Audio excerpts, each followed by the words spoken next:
মানে বৰ সৌভাগ্য আৰু গৌৰৱৰ দিন কিয়নো আজিৰ দিনটোত মই উপস্থিত হৈছোঁ এনি হাইজিন সলিউশ্যনৰ কাৰ্যালয়ত।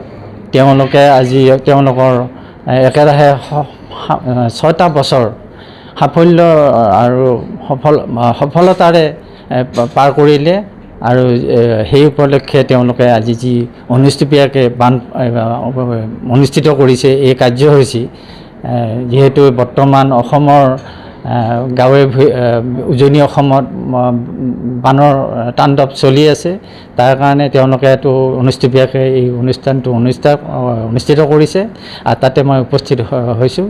আৰু তেওঁলোকৰ বিষয়ে মই কি ক'ম, 2020 চনত তেওঁলোকে এই এনি হাইজিন সলিউশ্যনটো প্ৰতিষ্ঠা কৰিছিল নৱকামানৰ নেতৃত্বত আৰু জয়প্ৰকাশ দাস আৰু ৰাতুল কুমাৰৰ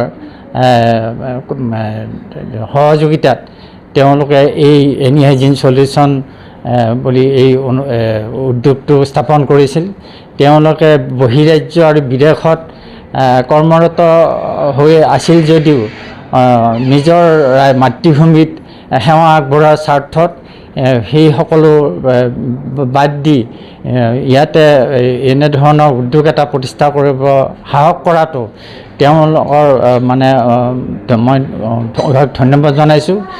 2020 চনতো মোৰ সৌভাগ্য হৈছিল তেওঁলোকৰ প্ৰথম বৰ্ষপূৰ্তি অনুষ্ঠানত উপস্থিত হোৱাৰ, আৰু তেতিয়াই মই অনুমান কৰিছিলোঁ যে তেওঁলোকে যিটো একতা আৰু তেওঁলোকৰ মানে সততা, নিষ্ঠা আৰু মানে কৰ্মস্পৃহা আৰু দূৰদৰ্শিতা তেওঁলোকে মানে ভৱিষ্যতে যে উন্নতিৰ পথলৈ আগবাঢ়ি যাবলৈ সক্ষম হ'ব, আৰু মোৰ সেই অনুমান সঁচা প্ৰমাণিত কৰিলে তেওঁলোকৰ এই একেৰাহে 6টা বছৰ তেওঁলোকৰ উল্লেখযোগ্য সাফল্যৰ নিদৰ্শন দাঙি ধৰি তেওঁলোকে অকল নিজকে তেওঁ বাহিৰত গৈ চাকৰি বিচাৰি নগৈ ইয়াতে ৰাইজৰ কাৰণে চাকৰি সৃষ্টি কৰিবলৈ সমৰ্থ হ'ল।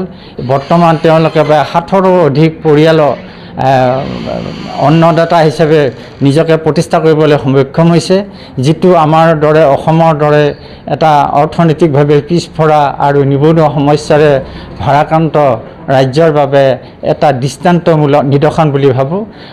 আজি তেওঁলোকে বহুত নতুন কিছুমান পদক্ষেপ হাতত লৈছে।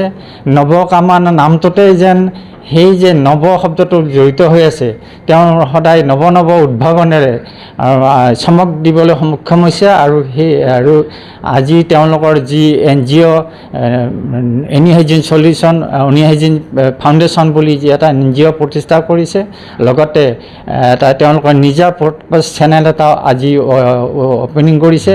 আৰু সেনেকুৱা এটা দিনত মই নিজকে উপস্থিত হ'বলৈ পাই মই বৰ সৌভাগ্যৱান বুলি গণ্য কৰিছোঁ।